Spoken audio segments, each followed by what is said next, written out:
Welcome to Healthy Kitchens, Healthy Lives from Lifescape Premier.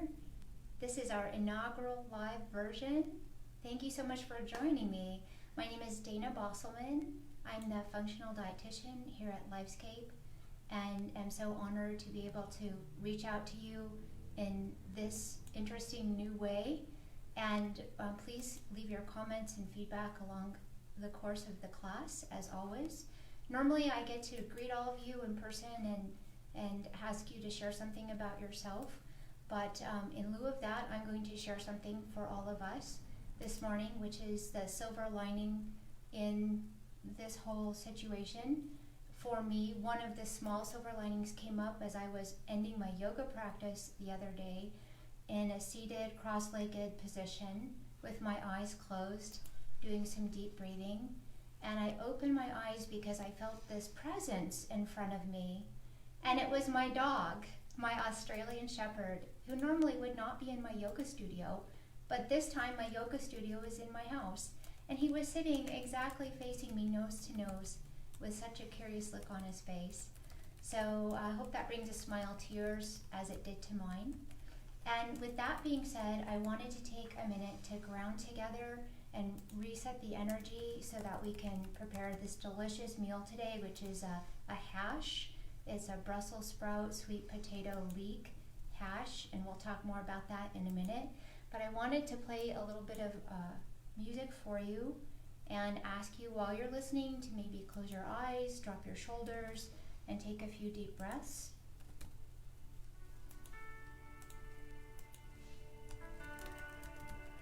This song is called Flying Beauty.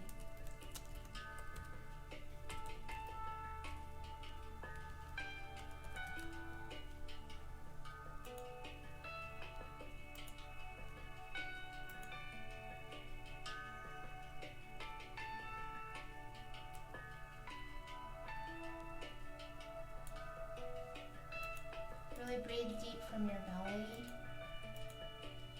Hold it at the top for a minute. And a nice, slow, long exhale. Bring your shoulders down with that exhale.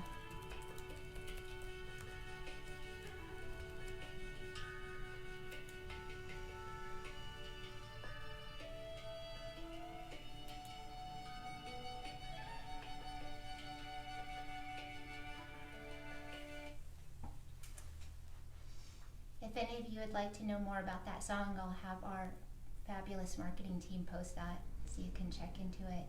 I've always been promising everyone music at the beginning, so voila, we finally did it. So let's move into the cooking portion of the session. And we have a variety of ingredients in front of us, and I wanted to just focus on some of the properties of two of them in particular because they're really pertinent to what's going on right now. The first one is Brussels sprouts. And if any of you are cooking along, this would be a good time for you to quarter or half your Brussels sprouts depending on how big they are. And as you can see, mine have been quartered. And also I have taken the liberty to pre-steam them so that they will cook a little faster in the hash for purposes of the class. If you're interested in doing that right now, cooking along, go ahead and start chopping them and warm up a skillet or a steam basket. And then I've also pre-chopped and steamed the sweet potatoes. As you know, a recipe is just a suggestion. It's something to get you started and to feel confident and motivated. But if you have other ingredients in your house right now that you want to use, you can substitute any sort of root vegetable or starchy vegetable and any other kind of hard, crunchy vegetable. So like broccoli or cauliflower, any of those things work. They're all in the same family of vegetables, which is the cruciferous or brassica family. And I wanted to talk about those in particular because they're super good source of vitamin C. And we've all been hearing a lot about vitamin C recently, and people have been buying supplements and looking to it as a panacea. And what I would say is vitamin C across the board coming from food is going to be your best way to stay healthy and boost your immune system. So these are rich in vitamin C, 81% of the RDI in half a cup serving. And once you make this hash, you're going to eat more than half a cup. So you'll be set there. And then also super rich in fiber, and that's super important because fiber helps feed the bacteria in our guts to produce short chain fatty acid, which helps systemically reduce inflammation. And when inflammation is down in our bodies, we're healthier and more resilient. So those are the two top things I wanted to mention about Brussels sprouts. And then I also wanted to mention another ingredient, which is leek. And you can use a regular onion if you like, if you have that in the house. But I kept one of these intact, and we're going to chop it up together, and it'll end up looking like this. And the leek is interesting. It's in the same family as the onion, the allium family, which means that it's very nutrient dense. It provides sulfur, which helps with detoxification. But this is the interesting part. It has 2 times as much vitamin C as the equivalent serving size of orange. And that's pretty cool, because if you're watching your blood sugars or you have a sensitivity to an orange, you can substitute the leek in for that. And of course, there's no sugar in a leek like there is in an orange. So I thought that was a fun fact. It's also really soluble fiber rich, which is important, again, to help feed the gut bacteria population. And it's more, it's a little sweeter, a little more nutrient dense and sweeter than a regular onion. Not that onions are by any means a bad option, but as you guys know, the ones who've been in my class before, I'd like to offer a different vegetable or a different view of how to cook and prepare food. So if you haven't seen this in the store, take a peek around. My guess is you will, and you can enjoy it. So with that being said, let's go ahead and start the process. I'm going to turn on my stove. You'll hear that in the background. Start warming up the pan, and as I always remind everybody, warm the pan first before you add the oil, so that you can make sure you don't heat the oil to such a high point that it starts smoking. Once it's smoking, it's damaged fat, it forms a trans fat, and then it's not healthy for any of us. So we're giving that a few minutes to go. While that's happening, I'm going to take out the avocado oil. For those of you who are wondering, where did I get all my ingredients? Everything came from Sprouts. And I just want to give them a shout out, because over this entire change that we're all experiencing, I have noticed the Sprouts in my neighborhood stepping up to a level I would not have even imagined. Immaculate cleaning, restocking, pleasant personnel. So I just want to shout out to them for all the hard work that they're doing to help keep all of us cooking happily at home.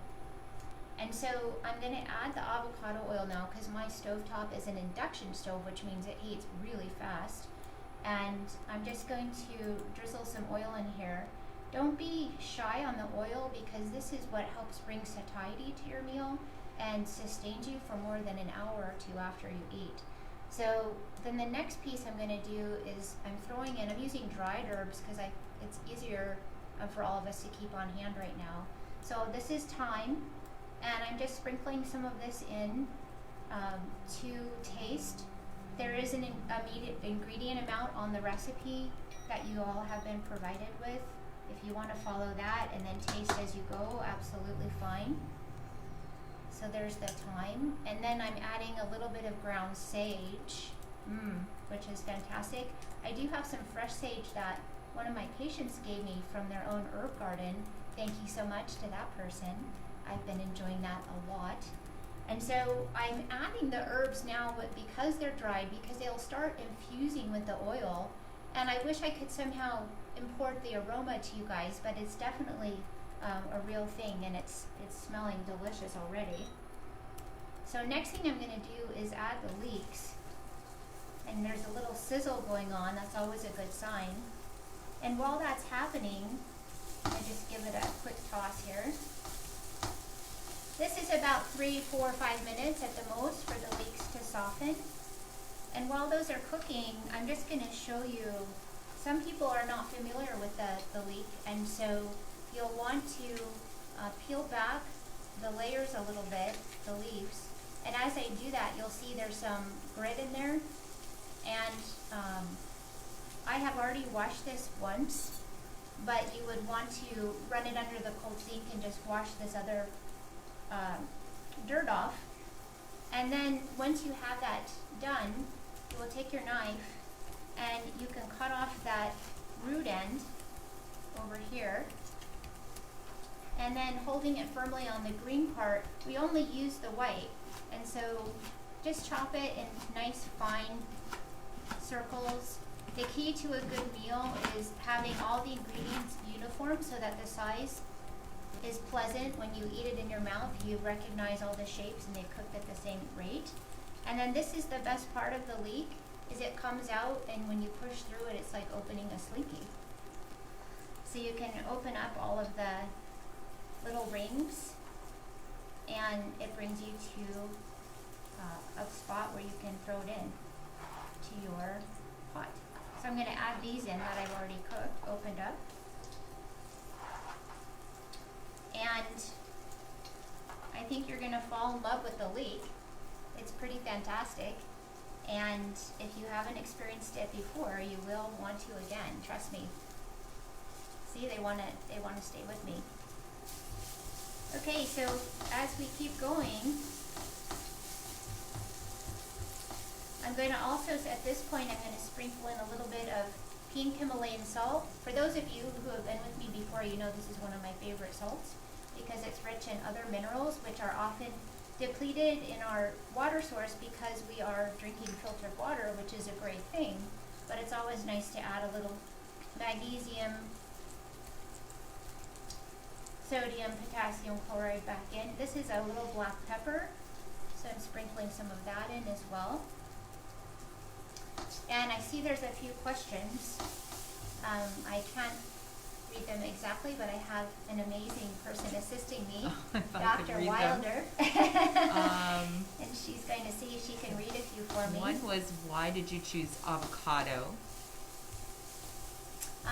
Yes, that's a good question. And I apologize because whenever I use black pepper, it makes me feel like sneezing. And I think it just is tickling my nose.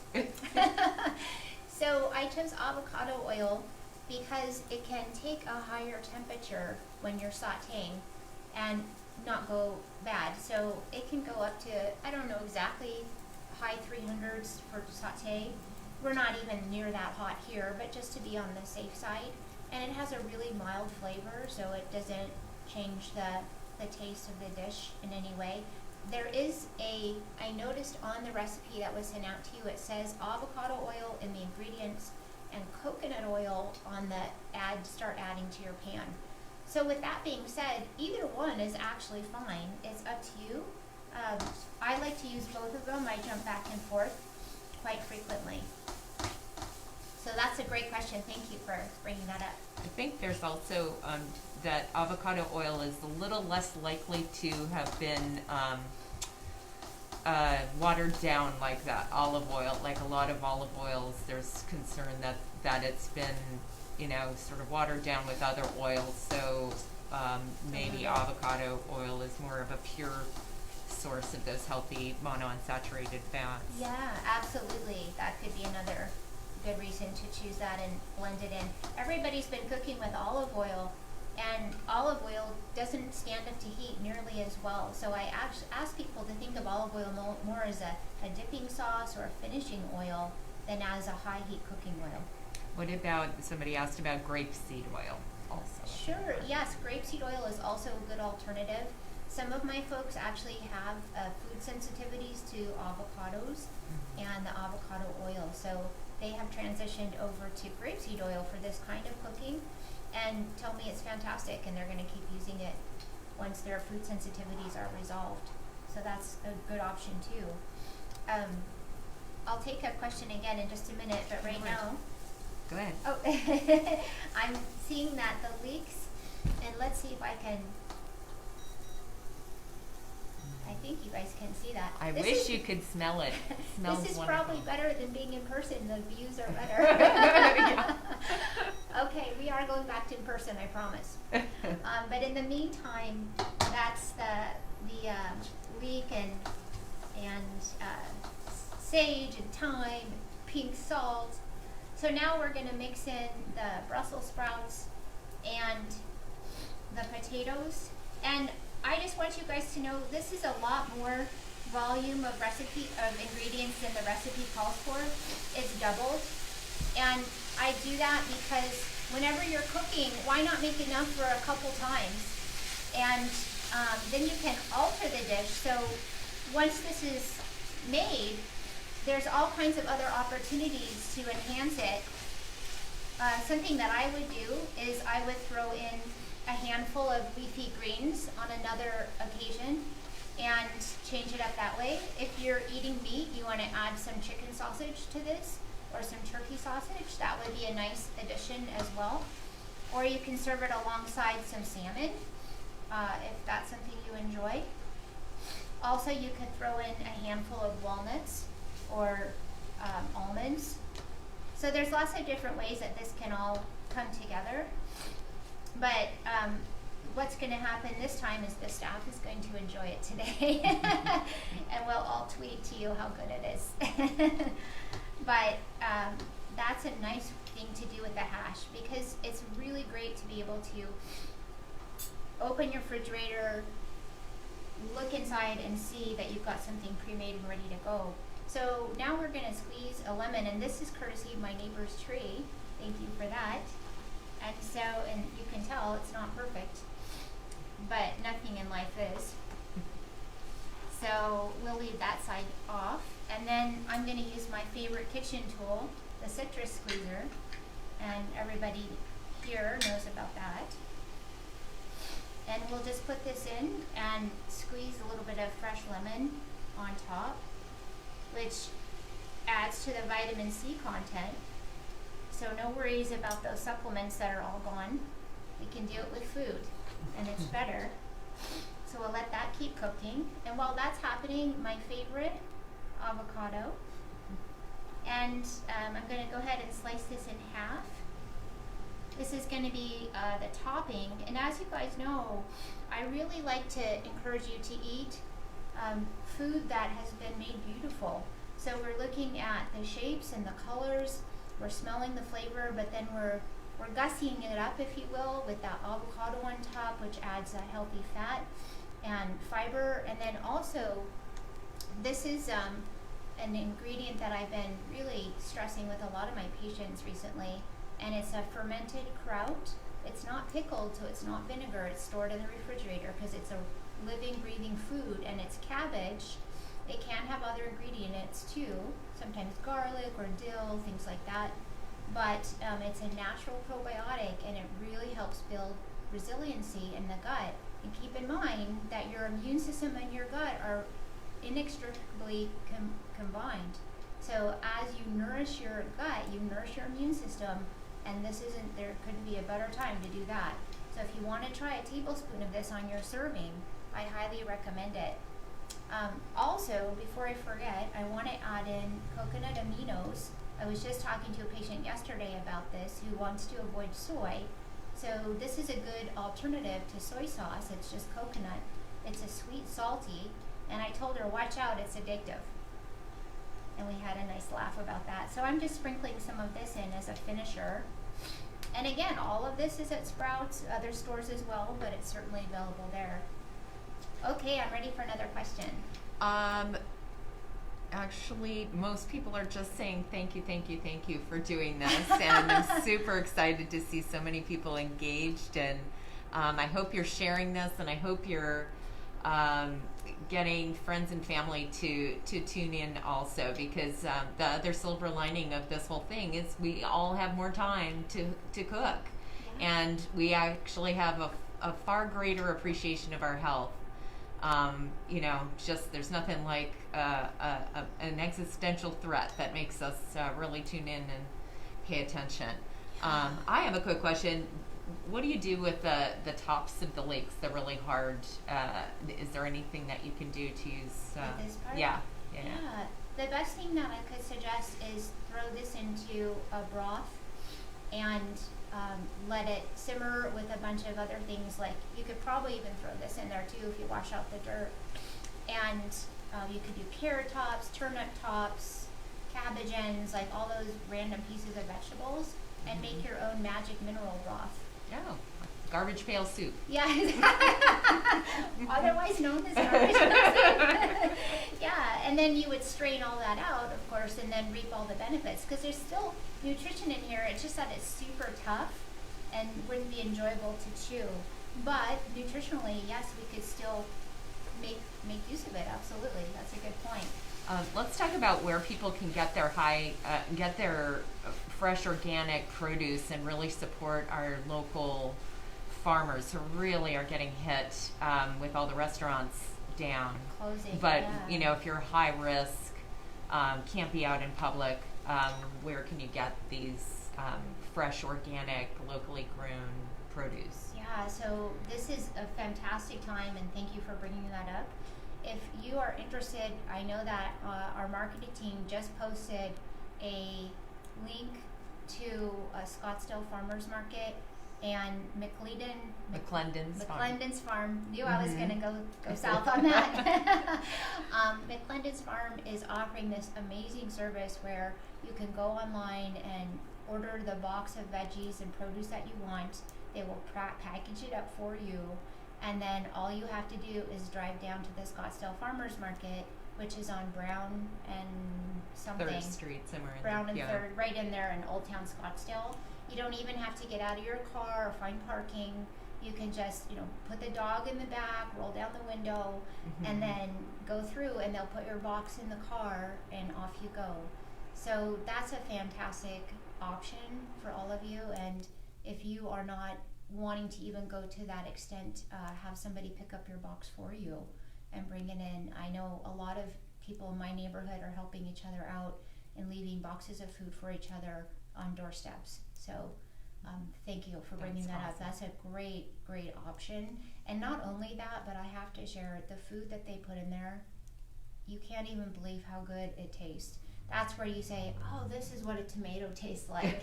This is what a cucumber tastes like. I mean, it's just incredible. So if that will help stimulate a higher produce intake for you and the people in your home, it's a great idea. Yes, absolutely. Awesome. Let me see if we have any other questions.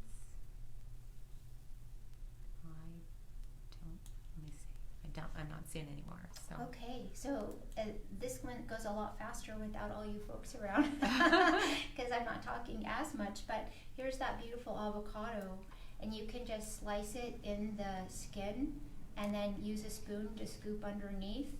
And I recommend, this is a really small one, you could easily have one of these per person, this half.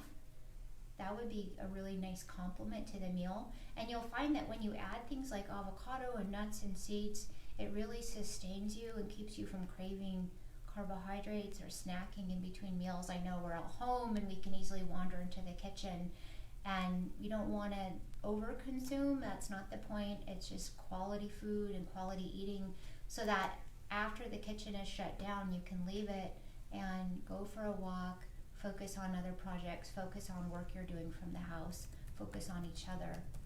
Oh, there's something else I did want to share. This is a really fun little gem to leave you with, and that is recently I've become aware of a new, well, it's not a new podcast, but it's new to me, and it's a partnership with Thrive Global, which is Ariana Huffington's company. Some of you may already be aware of it, but it's a podcast called Meditative Stories. And I have to tell you, it is beyond incredible. It's a cinematic experience, meaning they play the most beautiful, soulful music to illustrate the emotions of the story as you work through. And it's about 30 minutes long, and then they'll infuse a mindful minute into the story and ask you something. How are you feeling? Are your shoulders relaxed? Do you feel more ease? Are you breathing better? And they'll go back into the story and the music, and it's really brilliant, and it's free, and it's an incredible service to us. So if you're interested in something like that and you want to take it on a walk with you, or sit in your backyard, or have the family do something together, I highly recommend it. It's been real enjoyable for me to date. So I wanted to share that. That's Meditative Stories. It's a free app, and it's in conjunction with Thrive Global. Okay, I think that's it. I wish I could share and have a bon appetit with everybody, but please send your comments on how your dish turned out and any substitutions or changes that you might have made along the way and things that you'd like to see moving forward. We're going to keep doing this, so I will be here with you again next month with a new recipe and new ideas and new inspirations. Until then, stay safe, be healthy, and be well. Thank you, everyone. Thank you.